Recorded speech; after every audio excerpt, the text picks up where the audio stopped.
വെഞ്ഞാറമൂട് കൂട്ടക്കൊലയുടെ ദിവസം അഫാനും കാമുകി ഫർസാനയും തമ്മിൽ നടന്ന ചില ഫോൺ സന്ദേശങ്ങളും നേരിട്ട് നടത്തിയ സംഭാഷണവുമാണ് ഇന്ന് നിങ്ങളുടെ ശ്രദ്ധയിൽ പെടുത്തുന്നത്. നിഷ്കളങ്കയായ ഒരു പെൺകുട്ടിയെ അഫാൻ എന്നു പറയുന്ന മൃഗീയ മനസ്സുള്ള ചെറുപ്പക്കാരൻ എങ്ങനെയാണ് വീട്ടിലെത്തിക്കുന്നതിന് കൗശലം പ്രയോഗിച്ചത് എന്നും അതിനു മുമ്പ് വളരെ നിർദോഷമായി അയാൾ ആ പെൺകുട്ടിയോട് സംസാരിച്ച വിവരങ്ങളുമാണ് ഈ എപ്പിസോഡിൽ ഉൾപ്പെടുത്തിയിട്ടുള്ളത്. അന്ന് ആദ്യം ഉമ്മയെ തലക്കടിച്ചു വീഴ്ത്തുന്നു, പിന്നീട് ഉമ്മുമ്മയെ അവരുടെ വീട്ടിൽ പോയി തലക്കടിച്ച് വീഴ്ത്തി കൊലപ്പെടുത്തുന്നു, തിരിച്ച് വാപ്പയുടെ സഹോദരനെയും അയാളുടെ ഭാര്യയെയും ചുറ്റിക കൊണ്ട് അടിച്ച് കൊലപ്പെടുത്തുന്നു. ഇതിന് ശേഷം അയാൾ വീട്ടിലെത്തിയിട്ട് അയാളുടെ കാമുകിയോട് വിളിച്ചു പറഞ്ഞത്, ഫർസാന, ഉമ്മയ്ക്ക് തീരെ സുഖമില്ല, നിന്നെ കാണണമെന്ന് പറയുന്നു, നീ ഒന്ന് വന്നാൽ ഉമ്മയെ കാണാം, ഉമ്മയുടെ രോഗം നിനക്കറിയാമല്ലോ, അത് ഇച്ചിരി കലശലാണെന്നു തോന്നുന്നു, ഒന്ന് വരാമോ എന്ന് വളരെ നിഷ്കളങ്കതയോടെ ഫർസാനയോട് ഫോണിൽ ചോദിക്കുന്നു. ഫർസാന, അതിനെന്താ ഇക്ക, ഞാൻ ഇപ്പോൾ വരാമല്ലോ, വഴിയിലേക്ക് ബൈക്കൊന്ന് കൊണ്ടുവരാമോ, ഞാൻ കൂടി അതിൽ കയറി വരാം. അതിന് അഫാൻ പറയുന്ന മറുപടി, നീ ആദ്യം വരൂ, ഞാൻ ഇടയ്ക്ക് എവിടെയെങ്കിലും വെച്ച് ബൈക്കിൽ നിന്നെ കയറ്റിക്കൊണ്ട് വരാം, ഞാൻ ഉമ്മയുടെ അടുത്ത് തന്നെ നിൽക്കണം എന്നുള്ളത് കൊണ്ടാണ്. ഫർസാന സമ്മതിക്കുന്നു. അങ്ങനെ ഫർസാന വീട്ടിൽ നിന്നും ഡ്രസ്സെല്ലാം മാറിയിട്ട് അഫാൻ്റെ വീട്ടിലേക്ക് പോവുകയാണ്. മുമ്പും ഇതുപോലെ ഫർസാനയെ അഫാൻ വീട്ടിലേക്ക് വിളിച്ചു വരുത്തിയിരുന്നു. അമ്മയുടെ അസുഖം അറിയാവുന്നത് കൊണ്ട് തന്നെ ഫർസാന അഫാൻ വിളിക്കുമ്പോഴൊക്കെ ആ വീട്ടിൽ ഉമ്മയെ കാണാൻ വരുമായിരുന്നു. അവർക്ക് തമ്മിൽ കാണാനുള്ള ഒരു സ്വകാര്യത കൂടി ലഭിക്കും എന്നുള്ളത് കൊണ്ടാണ് അങ്ങനെയുള്ള ചില കണ്ടുമുട്ടലുകൾ അഫാൻ ബോധപൂർവം നടത്തിയിരുന്നത്. ഈ സംഭവം നടക്കുന്ന ദിവസം ഫർസാനയെ കൊല്ലാൻ തന്നെ ഉദ്ദേശിച്ചാണ് വീട്ടിലേക്ക് വരാൻ വിളിക്കുന്നത്. വീട്ടിൽ വന്നു കഴിഞ്ഞാൽ സൗകര്യത്തോടുകൂടി 1-ാം നിലയിലേക്ക് കൂട്ടിക്കൊണ്ടുപോയി അവിടെ വെച്ച് കൊല്ലുക എന്നുള്ളത് തന്നെയാണ് അഫാൻ്റെ മനസ്സിൽ ഉണ്ടായിരുന്നത്. കടക്കണിയിലായ തന്നെ നൽകിയ മാല തിരിച്ചെടുത്തു കൊടുക്കണം എന്നു പറഞ്ഞ് നിരന്തരം വിളിച്ച് ശല്യപ്പെടുത്തി എന്ന ഒരു ആശങ്ക, ഒരു പക അഫാൻ്റെ മനസ്സിലുണ്ടായിരുന്നു. എല്ലാവരെയും കൊല്ലുന്ന കൂട്ടത്തിൽ ഫർസാനയെയും കൊല്ലുക എന്ന് തന്നെയാണ് അയാളുടെ മനസ്സിൽ ഉണ്ടായിരുന്നത്. അതുകൊണ്ടാണ് വീട്ടിലേക്ക് ക്ഷണിച്ചതും ഫർസാന അതിന് സമ്മതിച്ചതും. തുടർന്ന് ഫർസാന ഈ വീട്ടിലേക്ക് വരുന്ന വഴിയിൽ ഇടയ്ക്ക് മൊബൈലിൽ വീണ്ടും അഫാൻ്റെ മെസ്സേജ് അഫാൻ വിളിക്കുന്നു, ഫോണിൽ വിളിക്കുന്നു. എന്നിട്ട് ചോദിക്കുന്നു, നീ എവിടെ എത്തി? അപ്പോൾ ഫർസാന പറഞ്ഞ മറുപടി, ഞാൻ നമ്മുടെ വീട്ടിലേക്കുള്ള വഴിയുടെ സമീപത്തുള്ള ഒരു വർക്ക്ഷോപ്പ് ഉണ്ടല്ലോ, അറിയാമോ എന്ന് ആ പെൺകുട്ടി ചോദിക്കുന്നു. അപ്പോൾ അഫാൻ അറിയാം എന്ന നിലയിൽ മറുപടി പറയുന്നു. അവിടെ എത്തി എന്ന് പറഞ്ഞാൽ അഫാൻ ബൈക്കുമായി അവിടെ വരണം, അതിൽ കയറി ഞാൻ വീട്ടിലേക്ക് വരാം എന്നുള്ളതാണ്. അങ്ങനെ ആ വർക്ക്ഷോപ്പിൻ്റെ മുമ്പിൽ എത്തിയ ഫർസാനയെ അഫാൻ ബൈക്കിലെത്തി പിന്നിൽ കയറ്റി വീട്ടിലേക്ക് കൊണ്ടുപോകുന്നു. പക്ഷേ വീട്ടിലെ മെയിൻ ഗേറ്റ് പൂട്ടിയിട്ടാണ് അയാൾ ആദ്യം ഉമ്മുമ്മയെയും അയാളെ പിതാവിൻ്റെ സഹോദരനെയും കൊല്ലാൻ പോകുന്നത്.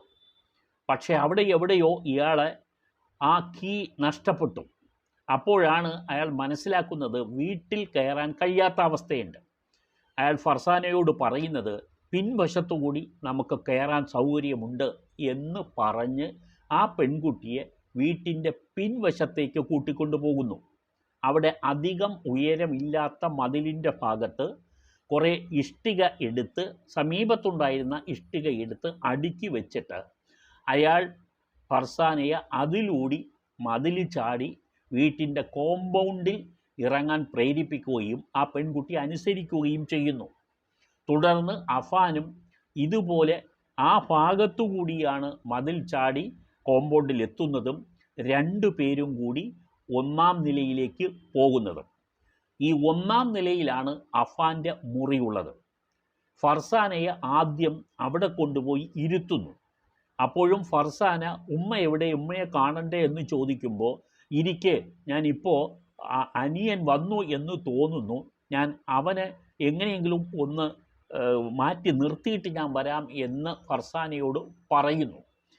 തുടർന്ന് അയാൾ തൻ്റെ കാമുകിയെ അനിയൻ കാണാതിരിക്കണം എന്നുള്ളത് കൊണ്ടാണ് ഈ അഫാൻ്റെ അനിയനെ താൻ മാറ്റി നിർത്തുന്നത് എന്ന് അഫാൻ കാമുകിയോട് പറഞ്ഞപ്പോൾ ആ കുട്ടി വിശ്വസിച്ചു. തുടർന്ന് താഴെ എത്തി സ്കൂളിൽ നിന്നും മടങ്ങി വന്ന അനിയനെ കുഴിമന്തി വാങ്ങുന്നതിന് വേണ്ടി അയാൾ പറഞ്ഞു വിടുകയാണ് ചെയ്യുന്നത്. അനിയൻ പോയി കഴിഞ്ഞു എന്ന് ഉറപ്പാക്കിയ ശേഷം അയാൾ വീണ്ടും 1-ാം നിലയിലേക്ക് കയറി വരുന്നു. തുടർന്ന് അയാൾ ഫർസാനയോട് അതുവരെ നടന്ന 3 കൊലപാതകങ്ങളുടെ കാര്യവും പറയുകയാണ്.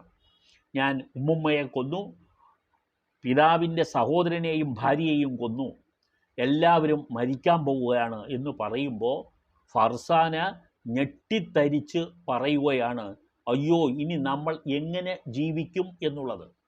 ഇതിനു മുമ്പ് ബൈക്കിൽ വരുന്ന സമയത്തും ഇതുപോലൊരു ചോദ്യം അഫാൻ ഈ ഫർസാനയോട് ചോദിച്ചിരുന്നു.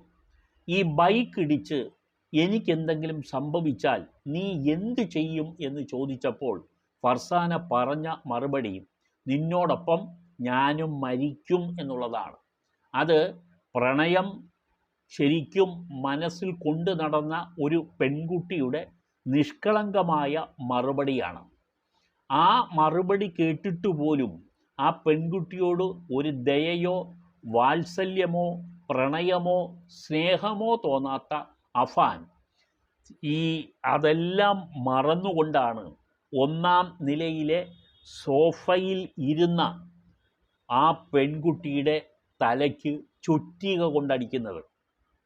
പെൺകുട്ടിയോട് തൻ്റെ കൊലപാതകം പറഞ്ഞപ്പോൾ പകച്ചുപോയ ആ പെൺകുട്ടി എന്ത് ചെയ്യണമെന്നറിയാതെ ആ നിർവികാരതയിലേക്ക് ഇരിക്കുന്ന, ഞടുക്കത്തോടെ ഇരിക്കുന്ന സമയത്താണ് ചുറ്റിക ആ പെൺകുട്ടിയുടെ തലയുടെ മുൻഭാഗത്തേക്ക് പതിക്കുന്നത്. 1 തവണയല്ല, 7 തവണ വരെ ആ ചുറ്റിക ഉപയോഗിച്ച് അയാൾ തലങ്ങും വിലങ്ങും ആ പെൺകുട്ടിയുടെ മുഖത്താണ് ആക്രമിച്ചത്.